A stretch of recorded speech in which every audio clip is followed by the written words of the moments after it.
शिव महापुराण वर्णन करती है, किसी भी छठ के दिन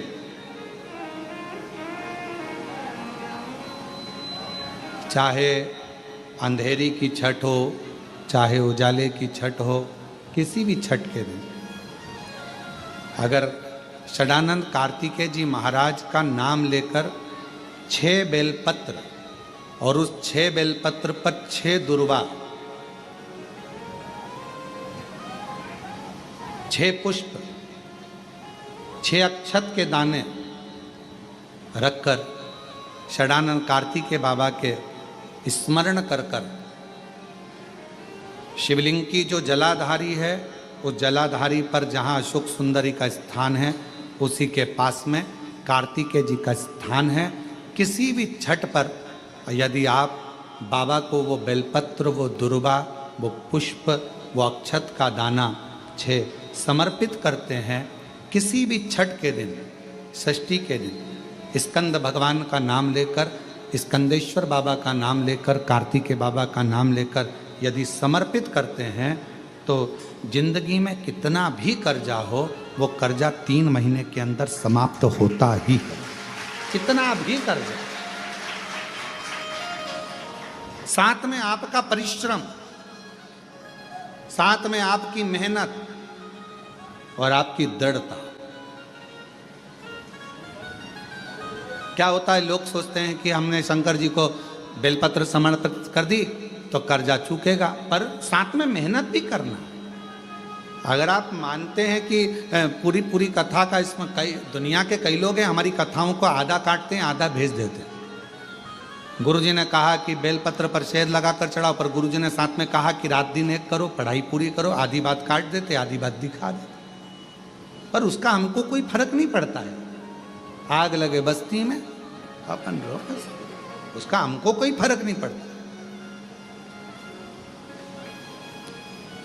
क्योंकि दुनिया का काम है गलत चीजें जनमानस में देना, जिससे बदनामी हो, अपशब्द बोले जाए, ताने दिए जाए, गालियां दी जाए। ये दुनिया की रीति है।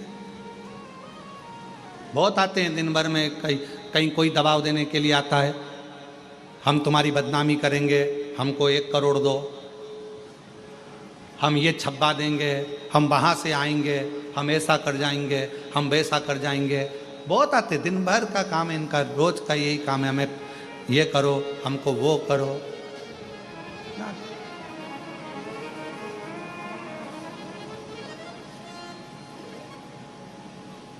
शिव तत्व है। दबाव देने वाले ढेर मिलेंगे, अपशब्द कहने वाले ढेर मिलेंगे, ताना देने वाले ढेर मिलेंगे, पर आप अपनी पूर्ण ऊर्जा के साथ में शिव महापुराण की कथा कहती है, 6 बेलपत्र, 6 पुष्प, 6 दुर्वा, 6 चावल के दाने और साथ में अपना परिश्रम पूर्ण करो। छठ के दिन स्कंद भगवान का नाम लेकर, स्कंदेश्वर का नाम लेकर भगवान शंकर के जलाधारी पर समर्पित करो, शिव जी से प्रार्थना करो और अपनी मेहनत को 4 चांद लगाओ। कर्जा चूकेगा जरूर, समाप्त जरूर। कर्जा का मतलब ये नहीं है कि आप कर्जा करे हो तो मेरे से बन नहीं रहा, मेरे प्राण छूट जाए तो अच्छा, मैं तो मर जाऊं, मैं टेंशन में हूं, मैं डिप्रेशन में हूं, बहुत परेशान हो गया, ऐसा हो गया। ना ना, दुख आता है, जब सुख आया, सुख चले गया तो दुख आएगा, तो दुख भी जाएगा, दुख भी समाप्त होगा, उसमें क्या विचार कर। ऐसा तो नहीं है कि दुख समाप्त नहीं होगा, दुख नहीं जाएगा। सुख आया है, जब हमारे अच्छे दिन अगर समाप्त हुए हैं तो दुख भी समाप्त जरूर होगा, फिर वापस सुख आएगा। थोड़ा हिम्मत, थोड़ा धैर्य, थोड़ा हृदय पर भाव एकाग्रित करो कि नहीं नहीं, मेरा शंभु, मेरा शंकर, मेरा त्रिकालदर्शी, मेरा कैलाशी, मेरा अविनाशी, मेरा शिव मेरा दुख काट। दर्शन करने के लिए नयन खुले हो तुम्हारे, और यदि नयन खुले हैं तो भगवान का दर्शन भी आपको मिल रहा है, भगवान की भक्ति भी आपको प्राप्त हो रही है। तो शास्त्र कह रहा है कभी भी मंदिर में, यहां तक शास्त्र कहता है आपके घर में आप भगवान का दर्शन कर रहे हो तो भगवान का दर्शन करते समय में भी आपके नेत्र बंद नहीं होना चाहिए, नैन मिलाइए। आपको पहले भी कथा में 5 दर्शन कहे। कितने दर्शन? 5। पहला दर्शन है भगवान के चरण का, दूसरा दर्शन है भगवान की नाभि का, तीसरा दर्शन है भगवान के वक्षस्थल का, चौथा दर्शन है भगवान की शिखा का, और 5वां दर्शन है भगवान के नयन का। ये 5 दर्शन है। इन 5 दर्शन में सबसे पहला दर्शन है भगवान के, जम के बोलिए, चरण का। आखिरी का जो दर्शन कहा गया है वो 5वां जो दर्शन है वो भगवान के नयन का दर्शन, कि भगवान से नैन मिलाइए। नेत्र बंद कर कर नहीं बैठना।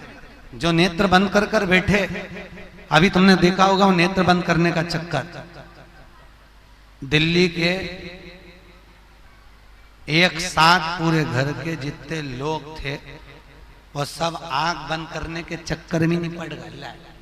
ना जाने कौन ने ऐसी साधना करवाई कि रस्सी पे बंधे रहो, रस्सी पे बांधो, गला बांधो, एक दूसरे का गला बांधिए, फिर एक दूसरे का गला बांध के कुर्सी पे से कूद जाइए। ये साधना होती। हमारा शास्त्र कहता है साधना वो नहीं, भागवत कहती है साधना वो है जो परमात्मा की भक्ति को, भगवान के मुखाग्रविंद को, कि तेरे नयनों को मैं निहारती रहूं, तेरे मुखड़े को मैं देखती रहूं और तेरे ही नैनों में मैं समाहित होती चली जाऊं, वो साधना है, वो दर्शन है, वो दर्शन की मूलता है महाराज। वो साधना, वो दर्शन की मूलता। नेत्र बंद कर कर बैठने से भगवान नहीं मिलता। भगवान कृष्ण कह रहे हैं ब्रजवासियों तुम हाथ जोड़कर बैठे हो, नेत्र बंद करके बैठे हो, तो क्या भगवान मिलेगा? ऐसे भगवान नहीं मिलने वाला।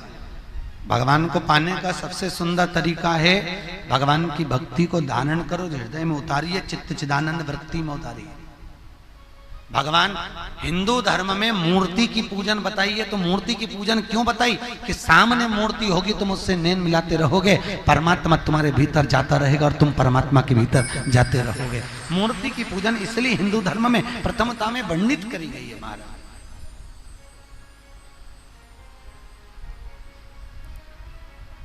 मूर्ति की पूजन का इसलिए क्रम कहा गया कि भगवान के सामने बैठो।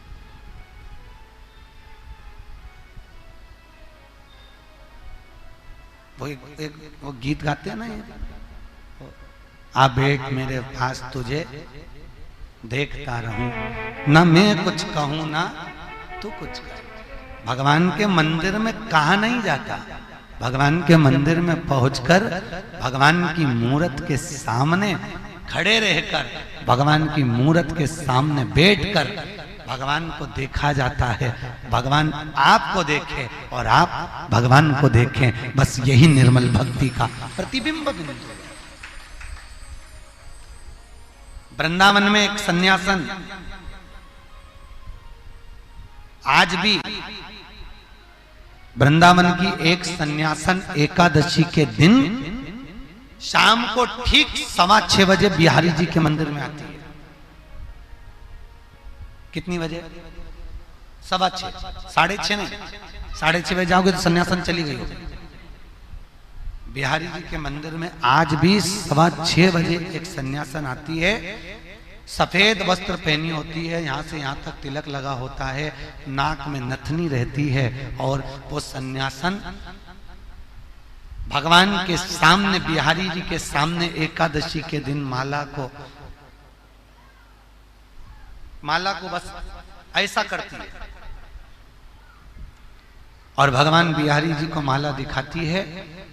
सामने बिहारी जी के गले में जो भी माला पड़ी होगी फूल की, वो बिहारी जी के गले से टूटकर नीचे गिर जाती है और सन्यासन माला पहनकर चली जाती है। जो हाथ में उसके माला है, बस वो माला जब तक रखती है जब तक बांके बिहारी के मंदिर में बांके बिहारी के गले से माला नीचे गिर जाए उतनी देर, और ऐसे माला पकड़कर खड़ी रहेगी, बिहारी जी से नैन मिलाती रहेगी। और पूरे वृंदावन के लोग उसका दर्शन करते रहते हैं। और वो ऐसे माला पकड़ के खड़ी रहेगी, सामने बिहारी जी से नैन मिलाएगी बांके बिहारी से, और बांके बिहारी जी के गले की माला जैसी नीचे गिरी, इसने माला गले में पहनी और निकल के बाहर हो जाती है। लोग कहते हैं आज भी भगवान है, हम कहते हैं भगवान कहाँ नहीं है, उसको ढूंढने के तरीके आना चाहिए। परमात्मा सर्वस्व विराजमान है, हर जगह पर, हर पत्ते